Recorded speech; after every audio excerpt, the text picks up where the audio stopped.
Hi, and welcome to another episode of White and Woke at Work. Today, I'm here with my guest, Kristin Bigras, and I'm Janelle Benjamin, your host. Don't forget to click like and subscribe below. And pleasure to have you here with us today, Kristin. How are you? Thank you. I'm good. Thank you so much for asking me to do this. I've watched so many of the episodes and they're all similarly themed, but a little bit different because you specialize in the person you speak to. And I think that's really fantastic. It's like a little glimpse into their life. Yes, I mean, people would probably expect that we would get, bored of this conversation, or that the guests would be a little monolithic at this point, and they're all so unique and Mhm. so different and has so much to contribute. And I know that you're not going to be any different because I've had an opportunity to hear you talk passionately. I saw you on Jonathan's program. You were talking with Jonathan and Maya one evening, and I tuned in and I was like, oh, she's good. So tell us a little bit about your foray to anti-racism work and where it comes from. So, like millions of people around the world, I watched George Floyd get murdered on video, and I still can't believe I saw a person expire um, on screen. That just, it blows my mind, and it feels like a blur. All the activity that happened after that, the posts, the videos, the protests that started up. And I was really impressed that it happened not only I'm in Canada, I'm in Montreal, Quebec, Canada. So I'm your neighbor to the north who's been watching everything that's been going on in the United States my whole life, but specifically the last 4 years with great interest and fear. And seeing the protests erupt around the world, I found that really interesting. It showed a solidarity, and it showed like a global enough already. For it was like people were liberated to say, see, this is what we've been talking about all these years. You needed an empirical example. Mhm, There you go. mhm. So around the same time, and actually it was my daughter who called the video to my attention. I have a 17-year-old, newly minted 17-year-old daughter, a senior in high school. And I think she was the one that talked to me about it. So she was the one I watched it with and then tried to explain the context around that. And I think it was around then that I had her start reading things that I'd seen people like yourself and Future Kane and Liz Liba and Aisha Tyler and Madison Butler post on LinkedIn. I think I became aware of so many people around then. And my daughter would say to me, why are you saying everything's about racism? And finally, I found an article that it said that, I think the title was something like, why is everything about racism? And it was from a very skeptical point of view. And I made her read it. And she came and she said, because everything is about racism. Now, whether or not it finally sunk in for her, she stopped. I don't have a better word than protesting. All of my explanations and all of the data and all the information I was telling her, all of the appropriation that we've seen happen, that she's seen happen as a child growing up with social media. And so again, it's a work in progress. And it was around that time that I became aware of the expression or the term anti-racist. Okay. I myself grew up being taught not to see color, to be colorblind. And that was, I think it was on with Jonathan and Maya that I said, it was kind of like if you're a parent in the 70s and 80s, you grew up with a Dr. Spock book in one hand and whatever, parenting ideology is popular at the time. And in the 70s, 80s, we were taught not to see color. Well, that is just the stupidest load of crap that was ever sold to anybody. Not that we realized it at the time, but if you don't see someone's color, you're not seeing them. I'm a white woman. I'm a 52-and-a-half-year-old cisgendered white woman who's currently unemployed. That's a little bit about me. Mhm. Being white is a big facet of who I am. It colors, pardon the pun, everything I do and how I see the world. How can I discount someone else's experiences by not seeing their color? So You experience life from a different perspective. I'm sorry? what was your mom's background? My mom's background, my mom is half Finnish and half Scotch French Canadian. And so why do you think it was her position at the time to, so I guess raise her child, her daughter, to not see color? Like, what was it about maybe the environment in Montreal or where she came from that made that her reality? So she grew up in a very small town called Lachute, Quebec, which, if anyone's familiar with it, had like one school, which was elementary and high school together, probably one church, one convenience store, which her dad ran, and maybe a gas station at the time in the 40s and 50s. And so the way, I don't know that the way that she grew up had an effect on that. I do know that she got the heck out of that town at the age of 18. As soon as she was old enough, she graduated high school, got the heck out, and came to Montreal. I believe, and we talked about it around this time in June last year, she must have read it somewhere or it was talked about it. I mean, they didn't have social media, they didn't have parenting classes, anything like that. But it must have been perhaps, you know, like an ABC Newsline or whatever, how to, new way to raise your kids, don't see color. And I'm using a stupid voice because it was probably a white man who was reporting it and sounding like he knew what he was doing. I don't know. I believe it came from the esprit of the time, the spirit of the time, which was she and my father my dad grew up in Outremont, which is adjacent to Montreal. So he had a very different upbringing, a lot of money, French Catholic father, very staunch Protestant American mom. Went to an all-boys school, was actually so scared of girls that he used to cross the road when you saw them coming. So whatever parenting techniques there were, my mom was definitely the one who was bringing it to the table and not my dad. But I think they must have, they were following along with what was, you know, what was said, this is the way we should do it, because, oh, that's what I was going to say. They grew up in a time which was very different. Both my mom and dad would have been old enough, I believe, to see areas that were white only. We've never spoken about it, but physically, chronologically, given their ages, and especially mom coming from I'm sure, mostly white small town in Quebec. Small town Quebec tends to be xenophobic and racist. It's just the way it is. Mm-hmm. It's still that way, but that's like a whole other story. So I think she felt very necessary, that the need to break free of this small town mentality and embrace whatever the big city had to offer. So that's a long BS answer to say, you know what, I really don't know where it came from, but she just I remember being told, don't see color. And quite honestly, did you grow up in that xenophobic community, or did you grow up in the more in Montreal where they recognize a little more open? Yeah. So I grew up in a suburb of, it's called the West Island, a suburb of Montreal, which is physically west of Montreal. There are, let's say, about 30, 40 municipalities that all, touch each other as they do in Toronto, and mostly white. I think we had, my God, I went to a private school for 2 years, hated it. Went to a public school after that. I think we had 10 kids of color in our school, maybe. I remember a couple of Asian kids. I must have had a couple of Black kids, so super, super, super white. I think people of color probably more lived in the city, especially a lot of Haitians that moved to Montreal. Now, why they would leave Haiti, I get it from an economic standpoint, but the weather, ugh. They were leaving a beautiful tropical island to come to Montreal for a much better opportunity. And also the French language being spoken means that economically they were able to, people were, it was a little easier getting into the workforce. So I think that there obviously was a larger Black population in the city itself. So I grew up outside the city, not seeing anything, not knowing anything, just, being a little West Island white girl who knew not what the hell was going on. And in CEGEP, it changed a little bit. CEGEP is our junior college because we don't do grade 12. It stops at grade 11 here. So junior college, and then university downtown. I went to McGill University. That was a different experience. I definitely saw a lot of international students. So it was almost like I was introduced to real life. A lot of more French people because where I grew up was super, super English as well.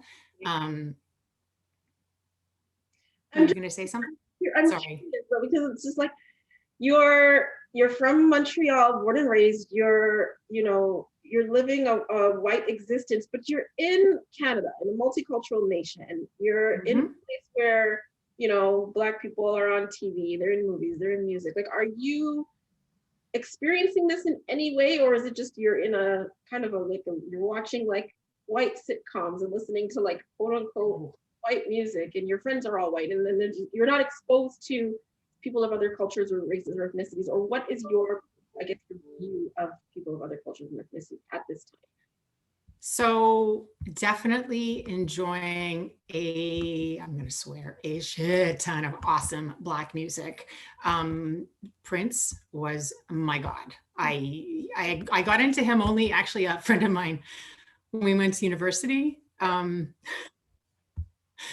she forced me to listen to Prince all the way downtown every day. And in traffic, that's a good 35 minutes. So she indoctrinated me into loving Prince. Good. And having, yeah, it was, I mean, anyone who can dance in heels and play guitar at the same time walking backwards is a god. So yeah, in the 80s, it's late 70s, I don't remember so much, but let's say into the 80s and into my adulthood, I mean, how many amazing Black actors were coming to Denzel Washington and Halle Berry. And, you know, I'm terrible about thinking of names off the top of my head, and not having worked for the last almost year, my brain's getting a little squishy. But let's just say that I appreciated being like a voyeur into Black culture through music. And through, it never felt like, because it was being into the world as a gift for everyone to enjoy. And boy, I definitely enjoyed it. In the last several years, my daughter has been dancing since she was in grade 3. So it's like almost 8 years. And until a few years ago, she hated hip hop. She thought, oh, it's so hard and I don't like it. My kid's a badass. She can move. So I got to appreciate this whole other form of art that I never knew anything about. And as a parent, I can tell you, you can bawl your eyes out watching your kid kick ass doing a hip hop duet with another kid. Like, you can bawl during hip hop. You know, people think, oh, you only cry during ballet. No. You can be blown away by the sheer artistry and the way that they move their bodies. I mean, I sure as hell can't do that. I mean, I can probably look like I don't have 2 left feet at a wedding if I've had a couple of glasses of wine. So I don't know where the kid got it from. But so that was a whole other way of enjoying it. But I started to feel a little uncomfortable, because is it celebrating the art form? Is it appropriating the art form? I don't know. I mean, all the competitions I've been to, because she danced competitively for about 5 years, we're all in either Ontario, Quebec, or in the Northeast of the States. Oh, sorry, that's not true. We went to South Carolina as well. Yeah, almost all white kids.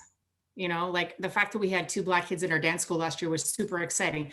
And boys, there's only ever usually one boy. Yeah, barely any Black kids. Yes. And I think a lot of it has to do with the fact that I look around our area. If I look at the schools, my daughter went to elementary school and high school in the area. They're not even a 50-50 in terms of white and all of the other ethnicities and races. So, well, maybe they're like, the demographics aside, whatever it is. But what makes you, I guess, curious or caring about, you know, exposing your daughter and yourself to other groups and cultures? I feel like an idiot for not seeing it before now.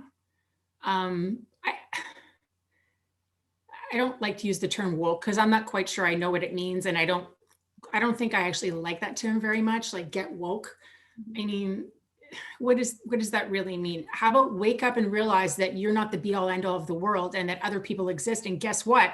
Their existence sucks because they're completely oppressed and not invited into. I'm invited into the workforce, right? Ever since I was 15 years old, I never had a problem getting a job. Well, except now, but you know, there's a pandemic going on. From a very young age, I've had a huge sense of justice. Friends of mine would come and tell me, now listen, I'm going to tell you a story. Don't get upset. And I think, oh God, I've done something, because I always think I've done something. They would tell me a story how someone had done them wrong, someone had insulted them, someone had, you know, broken up with them or been mean to them. And I realized then that I have a tendency to get mad on other people's behalf. So I've now brought that tendency to get upset and angry on other people's behalf, and then to speak up, to what you and others have taught me by your prolific posting on LinkedIn, and you're very open and very vulnerable posts that are very honest about your everyday life and what goes on, and how necessary it is to actually have inclusion in the workforce. I worked for 20 years in aviation. In my head, I've had this hashtag, which I've only said out loud once: aviation so white. Oh my God, is it white? I mean, I worked for a huge company and, you know, almost 40,000 people. And I can say that I probably worked with maybe 3 Black women the entire time I was there, one of whom replaced me, so I never worked with her. And many, many Asian people, because I was in engineering, and, you know, there's that stereotype, but it is true. Lots of Asian women and men end up in sciences. So I'm at a loss for words. I've been a little bit nervous today about having this conversation. Not nervous for speaking, because I could speak for hours until the cows come home, but coming off like a jackass, coming off like, who's this old white woman who's coming in and speaking up?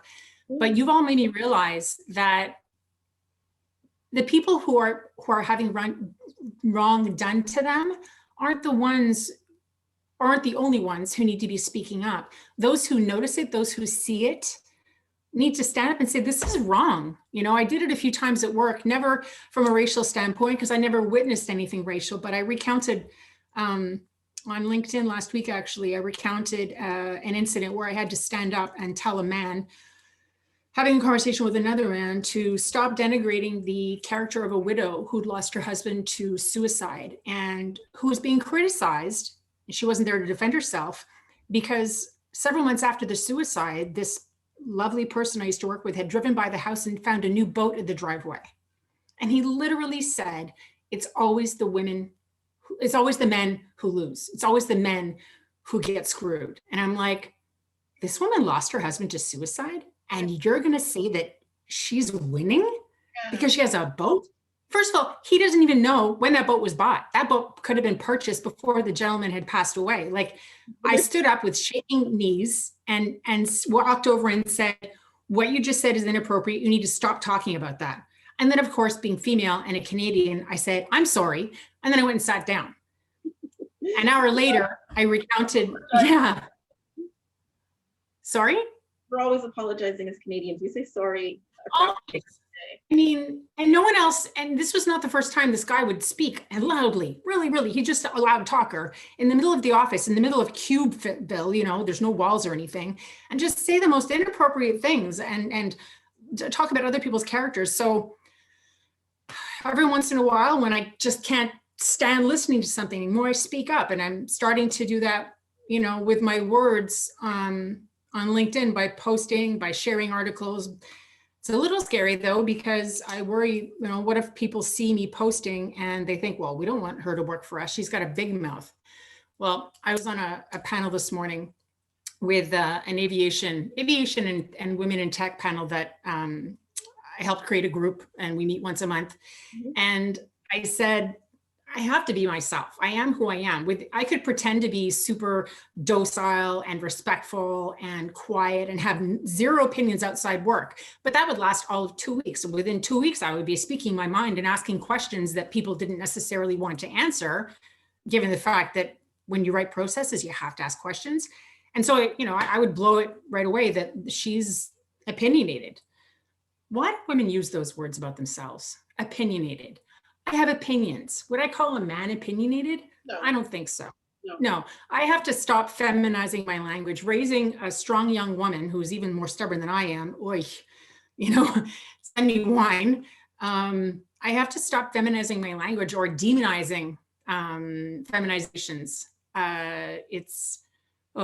There's so many things to think about. Maybe because to learn, unlearn, and correct, right? That's for all of us. Yes. And if you think one way or act one way for 50 some odd years, it takes a lot of practice to unlearn and then keep moving forward.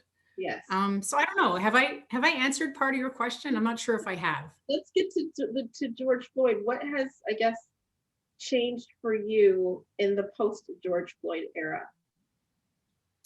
I started paying a lot more attention to people's words, and not that I ever knowingly would have gaslighted anyone, because I don't think I ever would have said to someone, "Are you sure you were followed around a store?" No.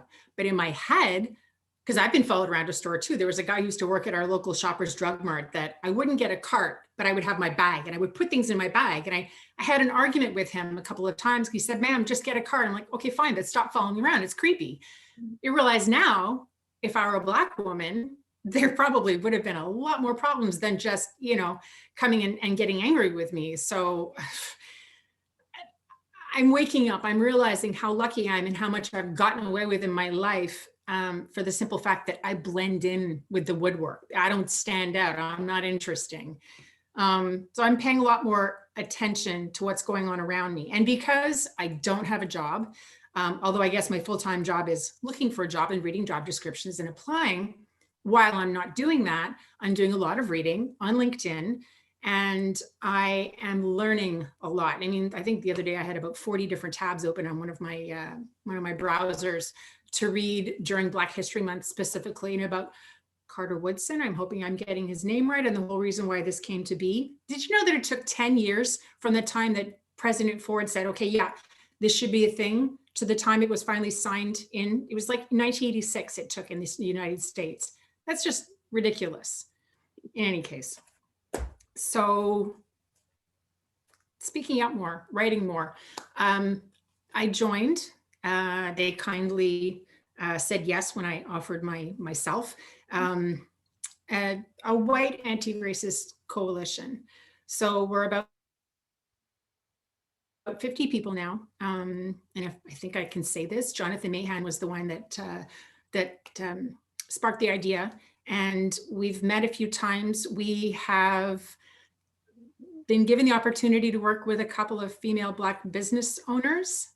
And we're doing that once a quarter. And we're offering all the services that we have in terms of PR, fundraising, accounting, social media expertise. I haven't had a chance to use it yet, but if anyone needed process mapping or documentation, because I was a tech writer for 18 years, that would be my pleasure to keep my skills sharp. So because we don't really know how we can help on a daily basis, we've decided to give targeted support, and also by amplifying posts on LinkedIn and sharing posts on LinkedIn, and upping their social media index within the community. We're putting our time where our money is, if you will. Yeah, and that's super valuable. You're actually doing something, which is what anti-racism is all about. It's really about taking actions where you can, using the skills that you have to change things for Black people in society, or people who are marginalized, right? Racialized people is what anti-racism is about generally, but anti-Black racism, of course, is about Black people. So yeah, it's really, I really appreciate the group that Jonathan started. Jonathan has been a guest on my show. For those who are wondering who he is, you can also, don't forget to subscribe down below, but also go check out Jonathan's video to see what he had to say about this topic of being white and woke at work. And I appreciate that Kristin is offering her time and her services. And I'm actually one of the consultants that they're offering their time to. So it's phenomenal that I can benefit from some of the supports of these learned guests in their fields of endeavor, because Kristin and others like her have talents across a broad spectrum, an array of disciplines and professions and sectors. And it's amazing that they can lend their support to help scale up small businesses and support Black businesses, because, we need the support, right? Especially right now.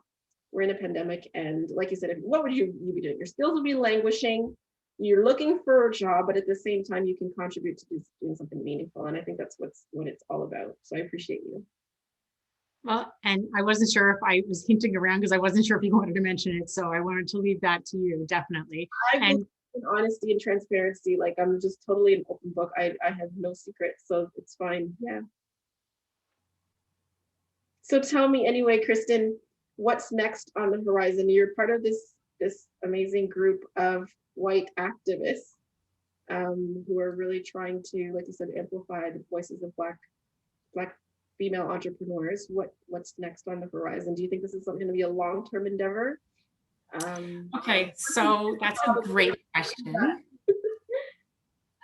That's a great question. And I said it out loud this morning, and I guess I'll keep saying it out loud to put it out there, that if I had my druthers, which is a super old-fashioned expression to say, if I could choose, I would absolutely want to dive into a company, a large company, and work on their HR processes, because I have experienced it myself. I always thought I was imagining things where I applied for very few things when I was with Air Canada. I had the same job for 18 years, which sounds awful to some people, but it evolved and changed a lot over time in terms of IT processes and platforms and people and different fleet types. The aircraft have gone from analog, which everyone knows what that is, to completely digital over the course of the time. I started there in 2001.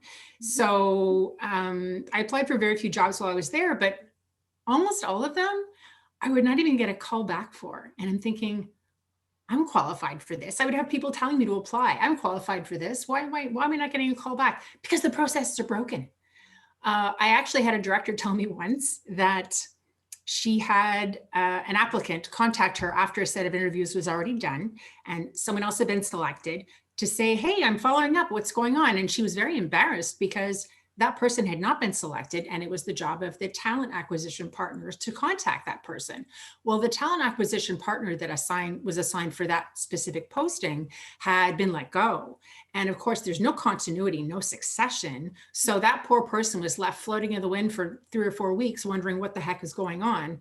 So she had to then relay the news. That should simply just never happen. Especially, it's one thing to not get contacted for an interview because you don't meet the criteria. That in and of itself, I think there should be an automated message going out saying, thank you so much.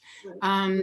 We're going to move forward without you, but please, we'll hold on to your CV for other postings, whatever. Like, at least, how hard is it to do that? Yeah. But also to have an interview, especially if there's a second interview and never get a call back, like that's completely unforgivable.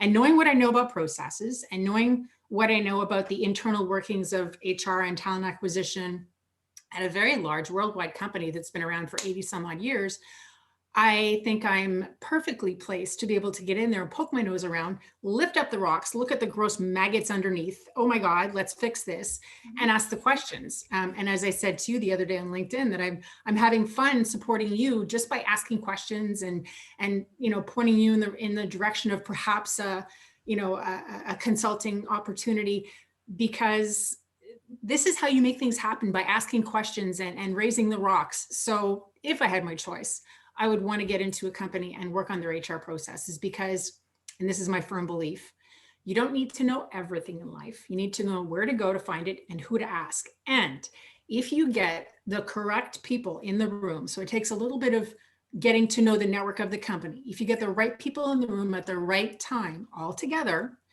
and you explain the problem statement, which is our processes are broken, or perhaps in a more, how can we attract more talent? And to me, more means let's be inclusive and let's look for everybody who has the skill set for this job. How can we do that? Because guess what? It's going to make the company make more money. Bing, bing, bing, bonuses, hit people where their paychecks are, that you can actually solve these problems. And I know for a fact that the questions are not being asked. I mean, who was it? What company was it last summer where the Jack and Any CEO said, well, we're not finding Black talent because it's not out there? I mean, seriously, That was just, I want to say Wells Fargo, but I might be wrong. So apologies to Wells Fargo if that's the case, but it was a very large, very well-known US company. Yeah. So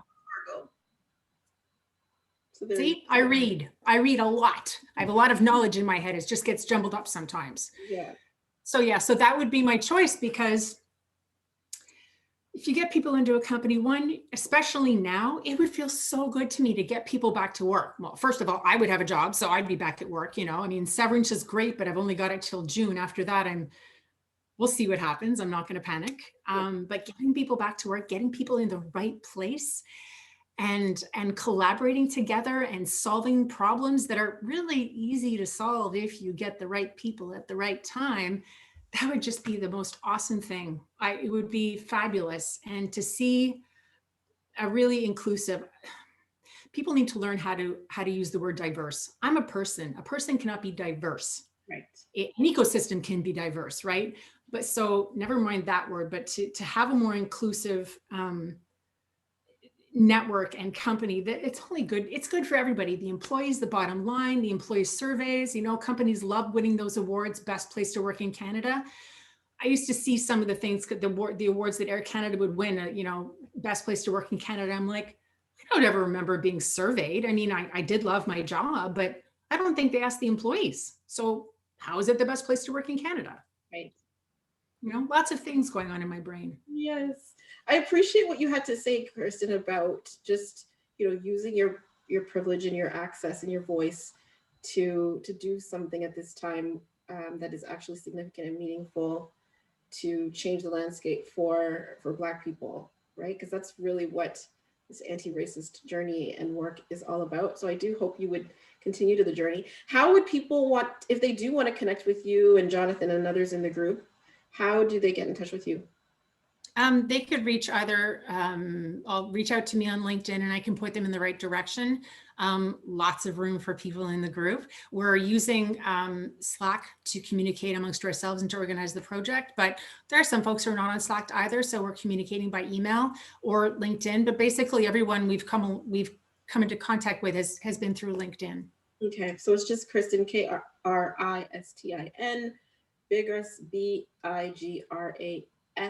on LinkedIn, and they can connect with you if they also want to join and be part of this phenomenal group doing the work.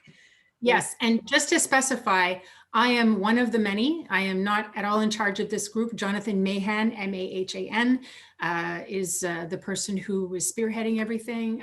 So I just wanted to make that clear. Okay. Thank you, Kristin. I appreciate you coming on the show. I do wish you the best. I'll be pulling for you because you do have lots of talents that you've been lending to me, and I'm sure you could lend them to a fantastic organization. So I wish you the best, and I can't wait to see what you do next. I'll be looking. Thank you so much for coming. Thank you, Janelle. I really appreciate being able to speak with you. No problem.